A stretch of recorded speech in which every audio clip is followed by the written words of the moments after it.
524 people, one aircraft, 32 minutes of pure terror above the mountains of Japan. The tail has just exploded off the back of the plane. Every hydraulic system is hemorrhaging fluid, and the 3 men responsible for bringing this aircraft home have just lost the ability to fly it. The aircraft is swinging wildly through the sky. The passengers are writing goodbye notes to their families, and no one on the ground has any idea how bad it really is. This is the story the aviation world never forgot.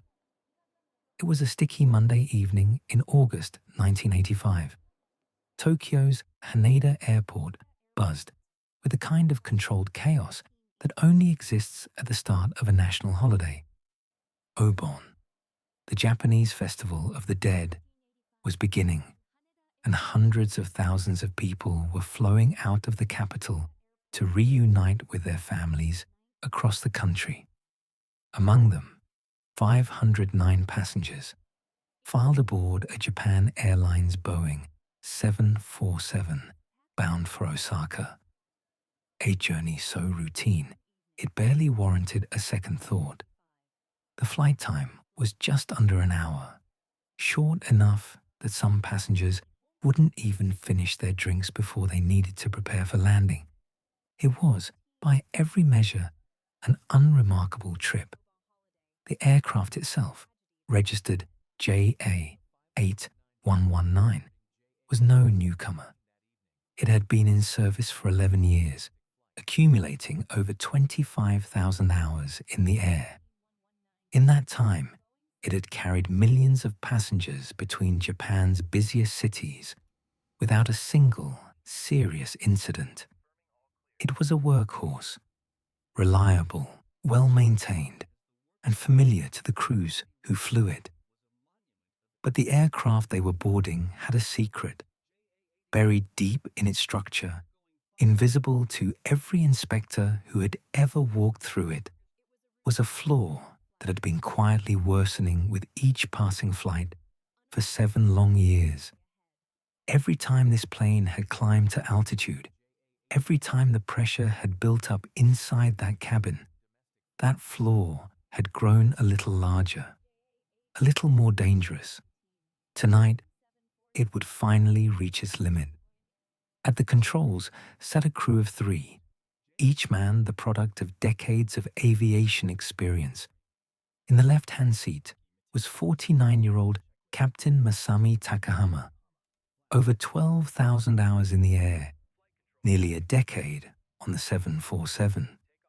He had joined Japan Airlines in the 1960s and worked his way to the top of the airline's pilot roster.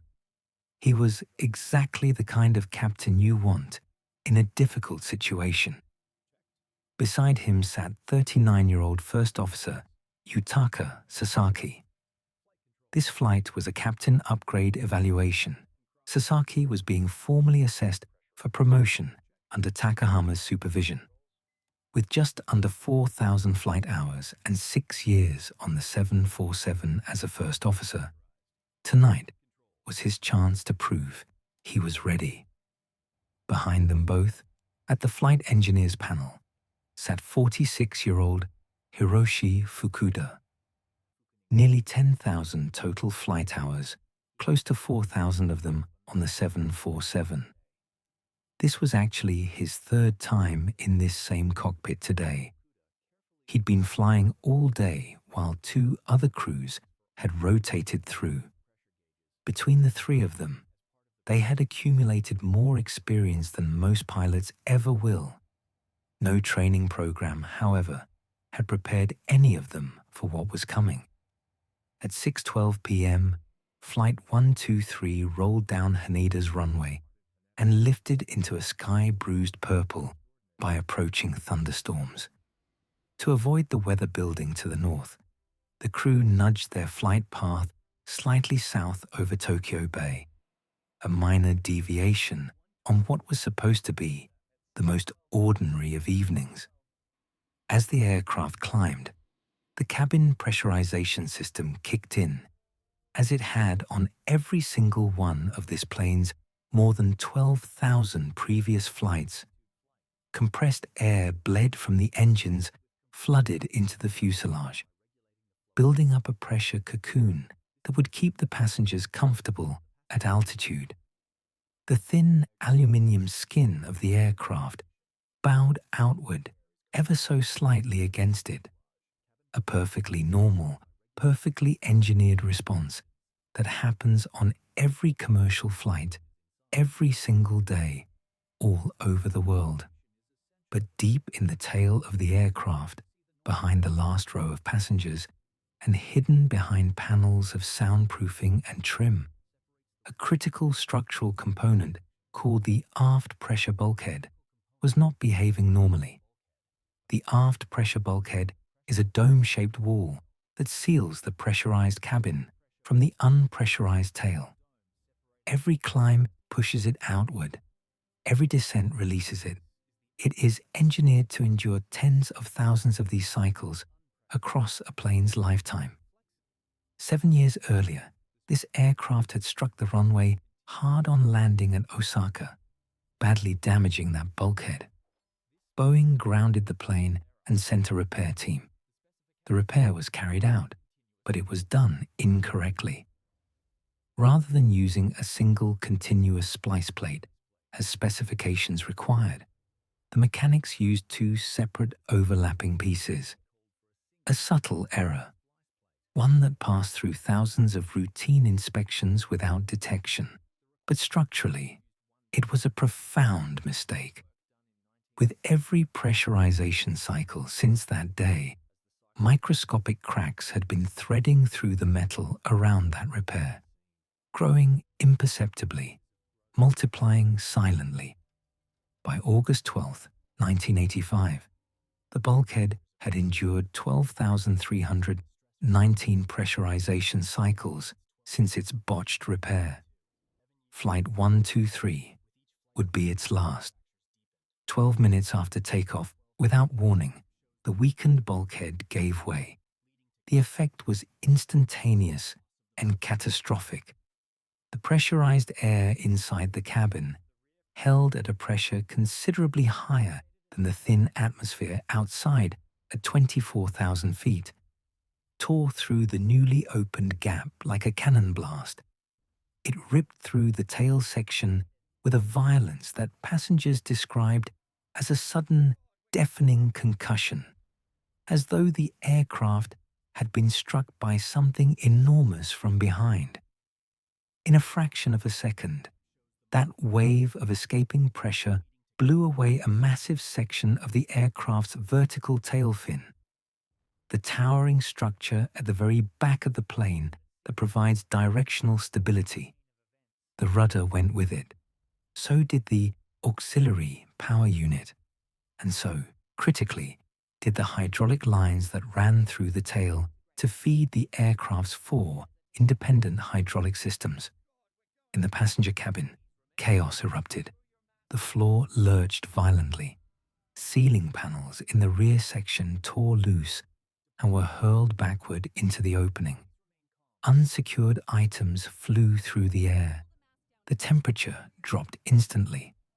Oxygen masks cascaded from the overhead compartments, hundreds of yellow cups swinging in unison in the suddenly turbulent air.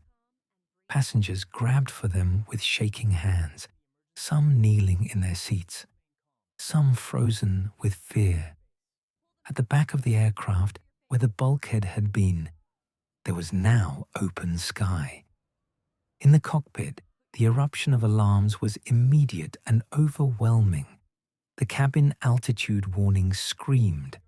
The air pressure inside the plane was dropping rapidly, and the oxygen available to the passengers was thinning by the second. Captain Takahama reacted with trained precision. He set the transponder to 7700, the Universal Aviation Code for an emergency in progress. Then he instructed Sasaki to turn the aircraft right, back toward Tokyo. They would land immediately. Whatever had happened, they needed to get this plane on the ground. But as the aircraft began its banking turn, Sasaki noticed something deeply wrong. The plane wasn't stopping its roll. It kept banking, steeper and steeper, far beyond what the controls should have allowed. He pushed back against it. The aircraft ignored him. Flight engineer Fukuda stared at his instrument panel and felt the floor drop out from under the world. All 4 hydraulic pressure gauges were falling. Not 1, not 2. All 4 simultaneously, racing towards 0. A Boeing 747 carries 4 independent hydraulic systems as a fail-safe. If one fails, the others take over. For all 4 to fail at once, something catastrophic would have had to destroy all of them simultaneously. The exploding tail had done exactly that. Every hydraulic line ran through the same section of the aircraft's rear structure. When the tail blew apart, it severed them all. Hydraulic systems are the muscle behind every flight control movement. Ailerons, elevators, spoilers, the rudder that was already gone. Without pressure, those surfaces were locked wherever they happened to be. Useless. Takahama asked the question directly. Was the pressure really at 0? All systems? Fukuda confirmed it. The plane was no longer something they were flying. It was something they were trapped inside. Without its vertical tail fin, Flight 123 began behaving like no aircraft any of them had ever encountered. The vertical stabilizer on a commercial jet works like the flights on an arrow. It keeps the aircraft pointing in the direction it's traveling. Without it, Flight 123 began yawing left and right in a slow, rhythmic pendulum motion, while the wings rocked in the opposite direction. Pilots call this Dutch roll. In mild forms, it is manageable. In the extreme form, now gripping Flight 123, it was a sickening, unstoppable wallowing that no amount of control input could arrest, because there were no control inputs left. But that wasn't the only problem. Without hydraulic power to the elevators, the aircraft entered Phugoid motion, a long oscillating cycle where it traded speed for altitude and altitude for speed, over and over. The plane climbed until it slowed, then nosed down and dived until it accelerated, then climbed again, gaining and losing thousands of feet with each pass endlessly. For the passengers, this was a waking nightmare. People were vomiting, crying, praying. Flight attendants moved through the aisle as best they could, helping with masks, pausing to take oxygen from the spare units on the cabin walls. One passenger took a photograph, a grainy, off-kilter image of a flight attendant pressing a mask to her face amid the chaos. That would become one of the defining documents of the disaster. Across the cabin, passengers were pressing pens to paper, writing final words to the people waiting for them. In the cockpit, something critical had been overlooked. Neither pilot had put on his oxygen mask. At 24,000 feet, the atmosphere holds roughly a third of the oxygen available at sea level. Hypoxia sets in gradually and deceptively. Its victims rarely recognize it happening. Thoughts slow. Focus narrows. The ability to plan, coordinate, and solve complex problems quietly dissolves. The brain region most vulnerable is the prefrontal cortex, the seat of decision-making, abstract reasoning, and coordinated action under pressure. Exactly what this crew needed most. Flight engineer Fukuda recognized what was happening first. He pressed the interphone and urged the captain, "Put on the mask, start the descent, get the plane down." Takahama agreed, clearly, verbally. And then, nothing happened. Neither pilot reached for his mask. No descent began. The plane continued its endless cycling between 20,000 and 25,000 feet. Hypoxia had already closed the gap between intention and action. Somewhere beneath the fog of hypoxia and the overload of alarms and violent motion, a thread of professional instinct held firm. The crew still had their engines, all four of them. By varying thrust between the four engines, pushing all of them forward to climb, pulling back to descend, driving one side harder than the other to turn, the crew could exert a crude but real influence over the aircraft's path. None of this is in any training manual as a primary technique. It is slow, imprecise, and brutally difficult to execute in a stable aircraft, let alone one oscillating in two axes simultaneously. But they had no other option. Through trial and exhausting error, they began to find the rhythm. They learned to anticipate the Phugoid cycle, to feel the top of the climb approaching and reduce power just before the dive steepened too far. Slowly, the altitude swings began to compress. The range narrowed. The crew were learning their broken aircraft in real time, inventing a new way to fly from scratch. The plane remained in the air. In the context of everything they had lost, this was extraordinary. As the crew struggled, the aircraft had continued drifting on a wide, disorganized arc. It had passed Mount Fuji.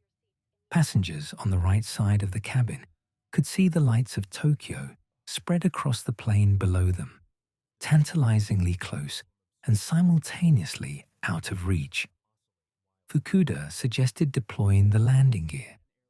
Not to land, they were still far from any runway, but to increase aerodynamic drag and help force the aircraft into a more controlled descent.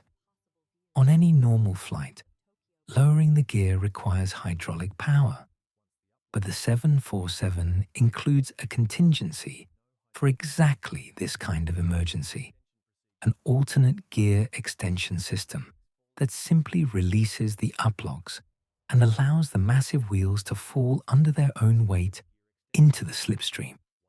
The crew activated it. The gear dropped and locked. The aircraft began to descend, but the Dutch roll worsened. Every adjustment seemed to solve one problem while aggravating another.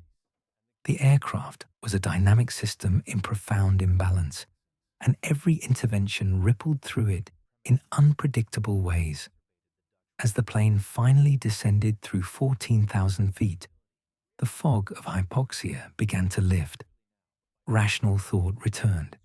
The crew could now coordinate. They could plan. They contacted Tokyo Approach Control and learned they were 55 nautical miles northwest of Haneda Airport. There was still a viable path back to the runway. If they could execute a controlled turn, maintain altitude, and manage the aircraft's wildly unpredictable behavior long enough to reach it. But as they looked ahead through the cockpit windows, the sky to the southwest was filling with something dark and enormous. Mountains. The crew had no choice but to climb. They pushed the throttles forward and the nose came up, steeply, far too steeply. The airspeed bled away at an alarming rate. The stick shaker, the mechanical device that vibrates the control column to warn of an impending aerodynamic stall, began hammering in both pilots' hands. Power back. The nose dropped. Hard. The aircraft entered a near-vertical dive, the mountain slopes rushing upward in the last of the evening light. Full throttle again. The nose wrenched back up. 40 degrees above the horizon, a climb angle that no passenger jet is designed to sustain. Back and forth, up and down. The crew were no longer flying the aircraft in any meaningful sense. They were reacting to it, desperately trying to prevent each new extreme from becoming the final one. A witness on a hillside below would later tell investigators that the 747 moved through the sky like a staggering man who has lost all sense of direction, lurching, overcorrecting, unable to walk a straight line. The flaps, extended as a last effort to stabilize the flight path, had begun extending unevenly, further on the left wing than on the right, creating a rolling imbalance that pulled the left wing upward and tipped the aircraft into a tightening right-hand bank. The crew didn't notice. They had too much else to manage. The bank steepened. The nose dropped. The mountains filled the windscreen. At 6:56 p.m., 32 minutes after the bulkhead had failed, the right wingtip and its outermost engine made contact with a ridge of Mount Takamagahara in the Nagano mountain range. The wing was torn from the aircraft. The 747 cartwheeled and struck the mountainside inverted at several hundred kilometers per hour. The fireball lit up the darkening sky for miles. In the Tokyo approach control facility, the radar return, designated Flight 123, simply stopped moving. Radio calls received no answer. Minutes later, a Japanese military aircraft reported seeing a massive, sustained fire burning in the Nagano Mountains. An American Air Force crew operating nearby over the Pacific immediately offered to assist with search and rescue operations. The offer was declined by Japanese authorities, convinced that no one could have survived an impact of that magnitude. The Japanese Rescue Coordination did not dispatch ground teams to the crash site until first light the following morning, more than 12 hours after the aircraft went down. It was a catastrophic decision. When rescuers finally reached the wreckage in the steep, heavily forested terrain, they found 4 survivors, all women, all seated in the rear section of the aircraft. They had endured the night in the wreckage, injured, exposed, and surrounded by devastation. Medical professionals who arrived at the scene stated plainly that others who had survived the initial impact had died during the night from injuries that were survivable with timely intervention. Of 524 people on board, Flight 1, 2, 3, 520 perished. It remains, to this day, the single deadliest accident involving one aircraft in the entire history of commercial aviation. The investigation that followed traced the catastrophe back not to August 12, 1985, but to a single, improperly executed repair in 1978. Boeing accepted responsibility. No individual was criminally charged, though the head of Boeing's Japan operations publicly resigned. In the aftermath, Boeing redesigned the 747's aft pressure bulkhead and, critically, installed hydraulic fuses throughout the aircraft's tail section. These one-way valves automatically seal when fluid loss exceeds a safe rate, preventing a single structural failure from draining all hydraulic systems at once. Had they been present on JA8119 in 1985, the crew might have retained enough control to land. Japan Airlines overhauled its maintenance culture entirely, and the Japanese government reformed its emergency response protocols after facing fierce national criticism for delaying rescue teams until morning. The principle that emerged: launch rescue operations immediately, regardless of assumed survivability, is now standard aviation emergency doctrine worldwide. Flight 123 endures in the memory of the aviation world not only as its worst tragedy, but as one of its most profound lessons. It is a story about the slow accumulation of small failures, an incorrect repair, an inadequate inspection system, a design vulnerability that went unaddressed, combining over years into a catastrophe that no one saw coming. It is a story about the limits of human performance under impossible conditions, and about three men who, stripped of almost every tool available to them, refused to stop fighting for the 521 lives in their care. They did not succeed, but the question of how they kept that aircraft in the air for 32 minutes, with no hydraulics, no rudder, no elevator control, and minds dulled by oxygen deprivation, is one that aviation professionals still study and quietly marvel at today. Some stories stay with you. This is one of them.